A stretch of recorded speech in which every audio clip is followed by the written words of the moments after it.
présente, je m'appelle Monsieur Longlade Stéphane, j'ai 44 ans, je travaille pour la municipalité d'Athis-Mons, pour exactement le service jeunesse et des sports. Et je suis au poste sur le quartier du Noé-Renard, un quartier on va dire dit sensible. Ça fait on va dire bientôt 15 ans que je travaille sur ce quartier, qui me plaît énormément, que j'ai vu évoluer, changer. J'ai vu aussi le public devenir adulte, avoir des enfants. Ça fait pas mal de temps que je suis ici. J'ai commencé en tant qu'animateur, maintenant je suis responsable de la structure. Donc, je m'appelle Vanessa Alizé, j'occupe actuellement le poste de responsable adjointe sur la structure Goscinny, donc qui est un accueil de loisirs qui reçoit un public âgé de 6 à 15 ans. Je suis titulaire du BAFD, donc le brevet d'aptitude aux fonctions directeur. J'ai également mon BAFA, donc le brevet d'aptitude aux fonctions d'animateur, et parallèlement j'ai un master en management et stratégie d'entreprise. Mais le directeur de structure, il est là pour garantir que le projet pédagogique est bien, comment dirais-je, qu'on applique bien les conseils du projet pédagogique, je dirais les critères qu'on avait bien définis auparavant avec les animateurs. Donc c'est élaborer le projet pédagogique. Ensuite, c'est faire les déclarations que vous voyez par rapport à la DDCS, c'est-à-dire le nombre de jours qu'on va accueillir les enfants, le nombre d'enfants qu'on va accueillir sur la structure, qui travaille, qui est diplômé, voilà, toutes ces petites choses-là à faire. Préparer aussi en amont avec les animateurs la programmation, parce qu'on fait un planning d'activités chaque mois. Préparer aussi les vacances scolaires. Sur les vacances scolaires, on va dire, c'est le rush. Et plus d'enfants, et il faut prévoir, il faut anticiper les choses pour pouvoir préparer les animations ou les sorties. C'est aussi faire des bilans pour la hiérarchie, pour la commune, pour mes responsables, et aussi des fois trouver des sous-sous pour des projets, c'est-à-dire des demandes de subventions. Le métier d'animateur, c'est un métier qui est très important pour moi à mes yeux. Parce que animer, comme dit dans ce mot, il y a le mot âme.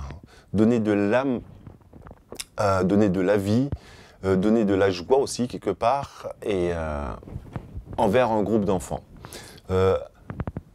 Créer des projets, animer des projets, animer des activités. Avant d'animer, il faut concevoir, il faut préparer. C'est ce que j'aime aussi dans ce métier. C'est-à-dire, même si on n'a pas toutes les capacités, on peut se renseigner.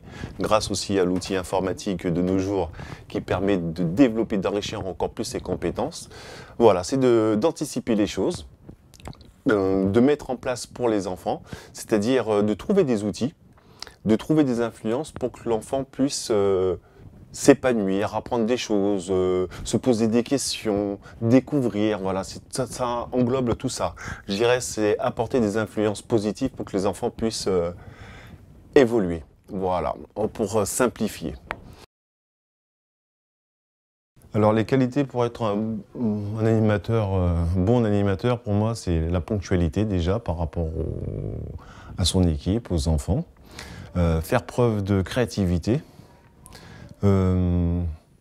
s'intéresser à des choses. Alors ça peut être vaste, hein, mais il faut être curieux. Être à l'écoute, chose qui n'est pas évidente. Être très patient, il faut avoir une certaine patience. Tolérance aussi, être tolérant parce que l'on travaille dans un quartier avec un public totalement différent. C'est des enfants qui ont des fois des soucis de comportement. Bon, enfin, il y a beaucoup de choses qui rentrent en jeu. Et je dirais avoir de l'énergie, bien dynamique,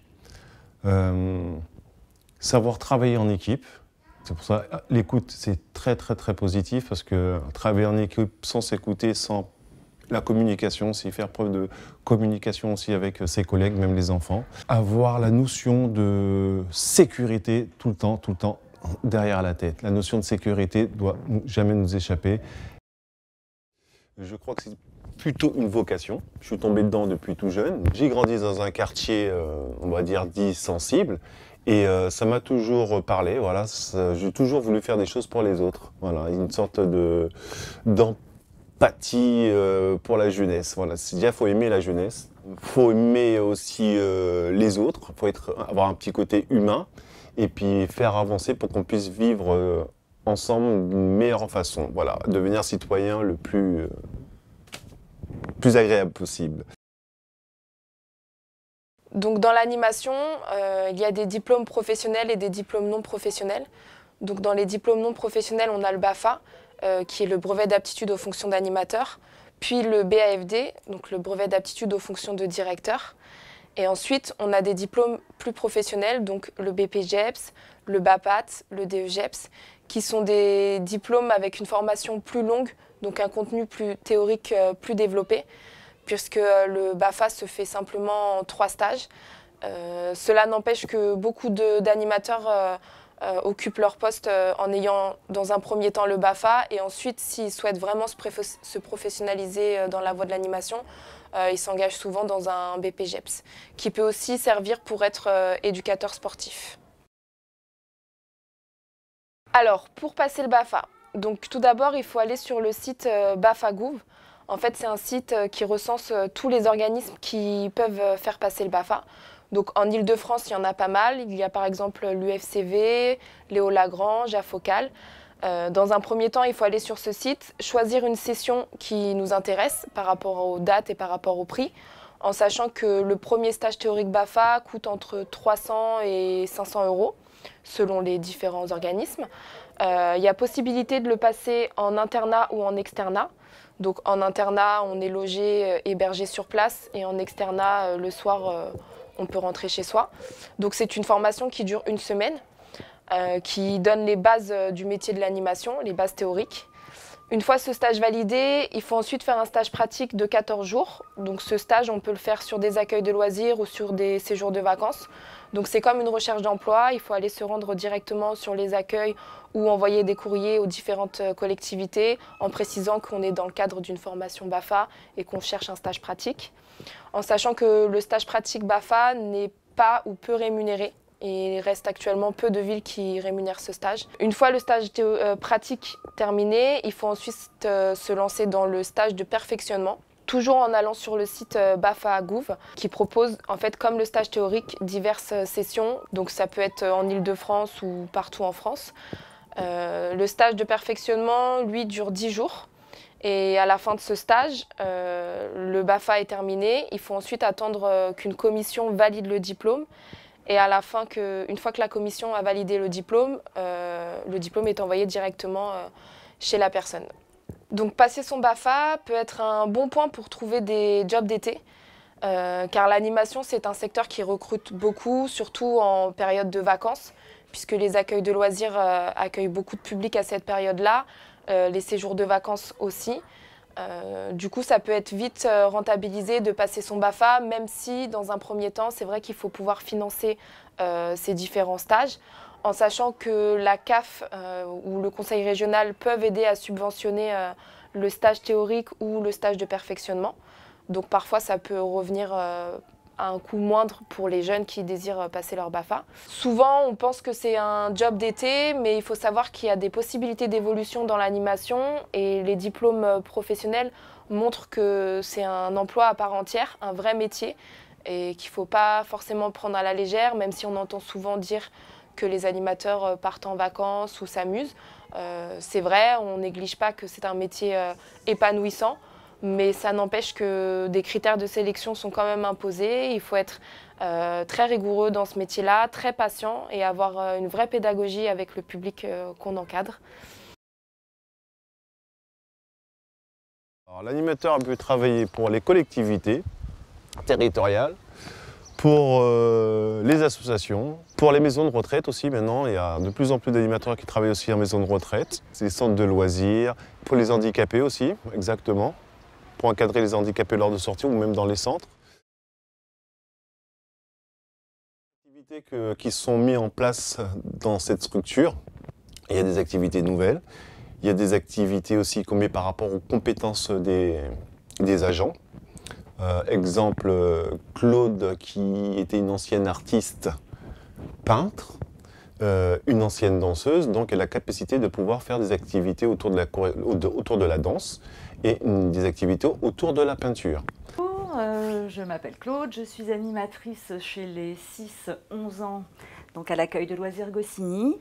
Et en ce moment, nous faisons de la peinture acrylique sur toile, en extérieur. Donc nous avons constitué un groupe de 8 enfants qui s'entraînent régulièrement et qui actuellement donc peignent en extérieur. Et là, ils sont en train de réaliser une peinture qui représente la petite cabane de jardin de notre potager, avec le potager sur le côté et les grands arbres en arrière-plan. Voilà. Donc ils ont appris la perspective, les volumes pour la maison, la lumière, l'ombre. Voilà, ils sont en train de réaliser ce petit tableau pour l'instant. J'ai fait un projet audiovisuel il y a quelques années, qui a bien fonctionné. On en faisait des petits courts-métrages. C'est un petit outil qui nous permet aussi de faire carrément un projet autour de l'audiovisuel. Il y a eu aussi un projet solidarité, apprendre à être solidaire avec les enfants à leur petit niveau, c'est-à-dire en fabriquant, customisant des petits objets pour pouvoir les revendre lors de marchés de Noël ou sur des manifestations sur la ville, pour pouvoir revendre ces objets et acheter des matières premières pour les gens qui sont en difficulté. Voilà, c'était apprendre à être solidaire. On organise aussi des sorties culturelles. Par exemple, on avait fait la sortie à Roland-Garros. C'est la première session que nous participons à Roland-Garros pour la journée d'ouverture pour les enfants. Nous avons la chance sur ces structures d'avoir un petit potager. C'est un outil très efficace pour apprendre pas mal de choses aux enfants. Le projet, voilà, tout simplement, c'est de faire pousser des légumes et des fruits pour que les enfants puissent se sensibiliser à l'alimentation, on va dire, saine. Et voilà, et puis aussi découvrir comment poussent les légumes et les fruits. Projet très intéressant. Mettre la main dans les terres et travailler, bêcher, arroser, c'est le travail de la terre, retourner aux sources et ça fait du bien dans ce monde de consommation.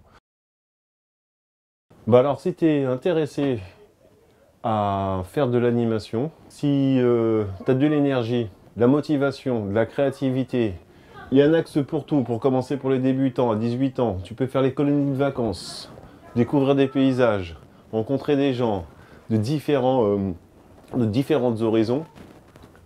C'est super. Tu peux faire les colonies de vacances. Ensuite, après, si tu veux aller un petit peu plus loin, te professionnaliser, partager des choses, des expériences avec des collègues, travailler dans des quartiers, on va dire, dits sensibles ou avec les personnes âgées, emmener des valeurs, transmettre des valeurs. Le métier d'animation est fait pour toi. N'hésite pas, passe les formations. Il y a plein de choses à découvrir, il y a plein de choses à faire, il y a plein de choses à transmettre. Je pense que c'est un métier qui est en vogue, n'est pas en voie de... Voilà, il n'y aura pas de chômage, à part bien sûr dans les campagnes, mais sinon dans des grandes villes, ils recherchent beaucoup d'animateurs. C'est un métier très noble, très intéressant. Voilà, bon courage à toi. Ciao.